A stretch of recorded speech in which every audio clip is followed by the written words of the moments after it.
10. If you've been in so many surgeries like me, you pretty much just get used to it. A string of problems for a brave young girl who's had 20 surgeries, and she's only 15 years old. Thanks for joining us tonight. A Fargo mother blew the whistle after discovering the documentary The Syndrome is playing in the Fargo Film Festival. Now, she says the movie portrays a myth that shaken baby syndrome doesn't exist. She says her daughter is proof. Valley News Team's Christina Craig joins us with more. Christina? Producers of The Syndrome tell me they talked with experts and conclude scientifically shaken baby syndrome isn't valid. The film looks at how thousands have been put behind bars for shaking a baby to death, only to discover years later that many were prosecuted without scientific proof. The Fargo mother I spoke with says this syndrome exists and points to 15 years of dealing with disabilities. By shaking.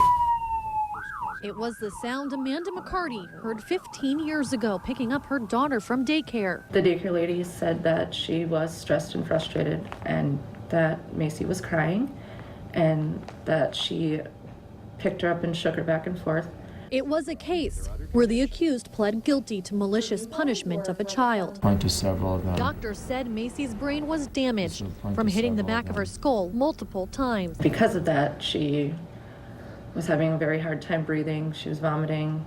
She went into seizures. McCarty wasn't prepared for the struggles and nearly 24 surgeries to follow. We had a routine surgery at the beginning of September, and that was caused from cerebral palsy on her right side, which was caused from being shaken.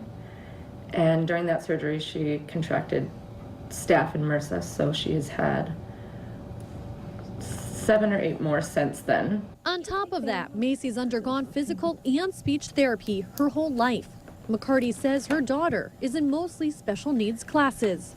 I have some difficulties with some school stuff, but it's hard to write and it's hard to read chapter books. It all adds up to what McCartney says is shaken baby syndrome that's stolen so much of their precious time. The dreams you had for your little baby were kind of robbed away from her. Experts describe violent shaking. But the film's producer, Susan Goldsmith, disagrees, saying there's not enough scientific evidence to support shaken baby syndrome. I do not believe it exists. I do not believe no one should shake a child. You can break a child's neck. The movie screens a team of doctors as they help families that have been wrongly convicted. And numerous people fight the charges against them. And the research shows that if you were to shake a child violently, which of course no one would ever want to see happen, a child's neck would be broken. And there's never been a broken neck in any of these cases. Goldsmith further says bleeding of the brain and swelling can happen to an infant just as easily if they fell off the couch. Other conditions show the same symptoms. We asked a local neuropsychologist for his opinion. He told us he agrees with Goldsmith that there are many other causes that can make a brain bleed and swell. He also said that shaken baby syndrome can happen. Mike? All right, thanks, Christina. If you want to check out the movie for yourself to help you make your own decision, The Syndrome will be playing at this year's Fargo Film Festival, Saturday, March 7th at 10 p.m. at the Fargo Theater. Now, if you need help uncovering fraud or corruption in your community, call our whistleblower hotline. We'll do our best to get to the bottom of it. 701-237-6576. Call that number and leave your tip. In its first year, the West Fargo Hockey Association gun raffle caused quite a bit of controversy, but now getting a ticket can be hard to come by. Tickets are now on sale for this popular raffle. Organizer Cal Helgeson tells Valley News Live 300 guns will be raffled off. The grand prize is a 2015 Polaris 570 Ranger. Tickets are $40 and it's first come, first served. You can buy your tickets at any of the locations on your screen right now or online. We've got a link on valleynewslive.com. Now, the drawing is March 21st at the Fargo Holiday Inn, and all money raised in this year's raffle will go toward bringing new ICE facilities to our area. Now, the gun raffle raised some eyebrows the first year it was held. The timing of the fundraiser fell in the midst of a nationwide debate on gun rights following the shooting at Sandy Hook Elementary in Newtown, Connecticut. Despite that, the raffle has become wildly popular in the past 2 years, raising tens of thousands of dollars for the local hockey association. A nomination committee today chose 3 finalists for an open seat on North Dakota's Board of Higher Education. Alice Hoffert of Grand Forks, James Oderman of Belfield, and Mike Ness of Hazen were unanimously endorsed for the board spot left open by last month's resignation of Kirsten Diedrich, its former president. 7 people applied to be considered. Now, North Dakota Governor Jack Dalrymple will choose one of the 3 as his nominee to succeed Diedrich. The person will be chosen to serve the remainder of Dietrich's term, which ends June 30th of 2018. It might be a little tough getting around parts of Fargo tomorrow. 5th Avenue South will be closed to through traffic from 15th to 16th Street South starting tomorrow. Crews will be repairing sanitary sewer service in that area. The street's expected to reopen, though, by Monday. For a complete list of road closures, head to fargostreets.com. And for more stories like this and many more, like Valley News Live on Facebook. You'll get all the latest news, weather, and breaking news updates anytime on your feed. Just search Valley News Live, like our page, and you'll stay informed throughout the entire day. With suicide rates rising nationwide, North Dakota is tackling the issue head on. The State Department of Health rolled out 2 new programs, to help educate the community on the signs of suicide. The goal, according to the state agency, is to make everyone in the community aware of the issue, not just professionals. And the ones who are often the first to take a suicidal person's phone call are dispatchers. Their job is to keep the person on the line until help arrives. You know, just be a calm, compassionate voice to that person until a physical person gets there to assist them. We checked the local dispatch logs, and in the past 24 hours, there were at least 5 calls for help from suicide individuals in the FM area. Well, if you walk out the door, you feel it. The temperatures just keep getting colder and colder. Many people in the valley know how to brave the dangerous weather, but when we go out without the sub-zero temps, or even for a short time, it's easy to forget just how cold it really is. Macy Anger of the team joins us live this evening from the Gladys Ray Shelter in Fargo with more on how the community is coping. Macy? Yeah, that's right, Mike and Steph. My hands are actually really cold, and we've only been out here for about 5 minutes. Now, luckily, we have a nice warm car to go to that's running in the parking lot right now, but some people don't even have that, and that's why we're here. Now, we talked to the shelter director here, and she said tonight won't be any different than any other night. They will be full. They have 35 beds here, and she said some people are even sleeping on the floor. She said they're trying to find creative ideas or ways to have people stay in the shelter and just stay inside rather than be outside in these cold and dangerous temperatures. Bundle up. Something every child heard over and over again today. Oh, it's good for him. He enjoys it. He has the clothes to dress warm for it. For most kids heading home from Centennial Elementary School, running across the parking lot to hop in a warm car is the only time they had to brave the elements. I pick him up. It's a long walk from the bus to the house, he thinks. I normally pick her up. Some kids, though, who considered themselves lucky, walked home, but not before enjoying the winter weather. Don't make me laugh then. Others tried to escape the cold. There's just, not a lot of things to do around town. At the main Fargo Public Library in downtown, the director, Tim Dirks, says more people have walked through the doors, especially in these last couple months. Well, we've been busy today.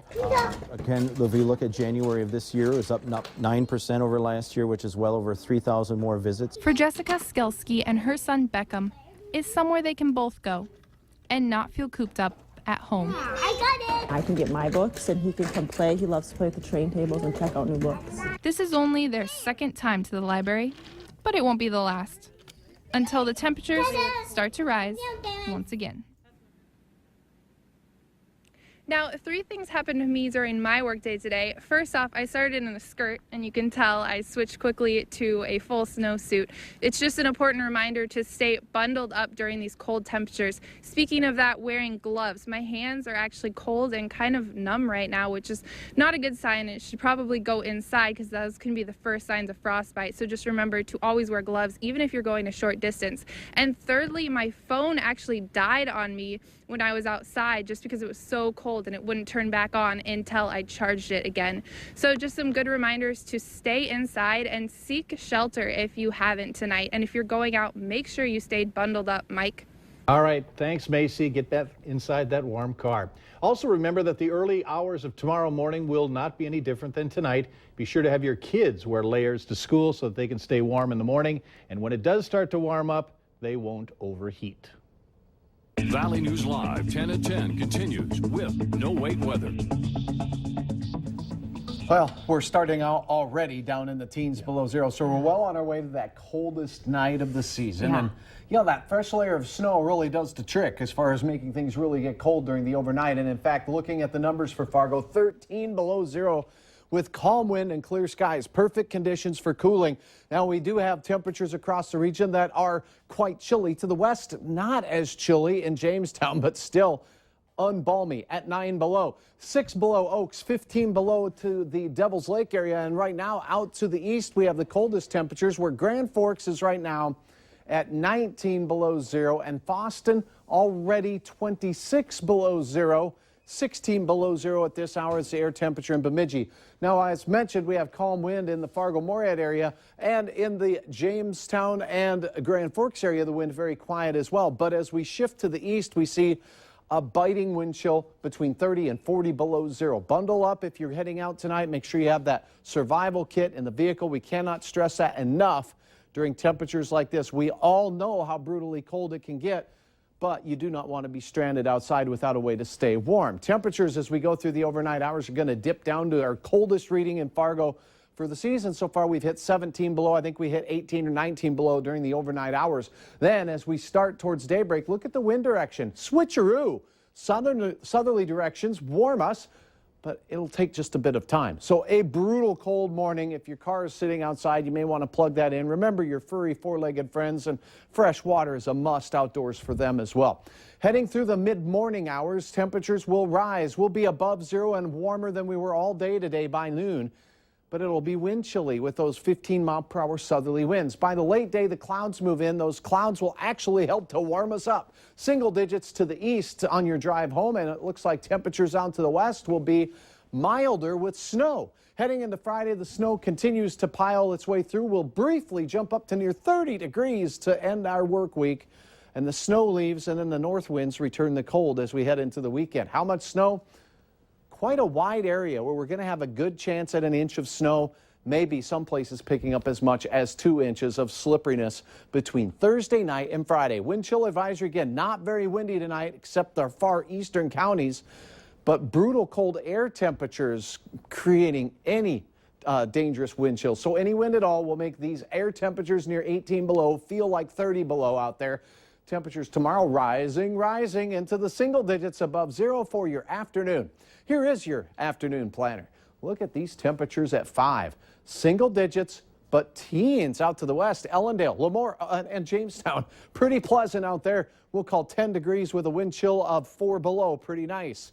Here's a look at single-digit air temperature readings. South winds will make it feel wind chilly throughout the day. And as we look up to the Northland, temperatures near zero. Wind chills well below zero, but we will have improving temperatures into the afternoon. Remember, all of our western counties from the Red River and points west will have that chance of late-day snow showers. On this Ash Wednesday, we share with you Gene Hansen's photo. Just a gorgeous shot of the cross there in Edgeley, North Dakota. Here is a look at your planner for Friday.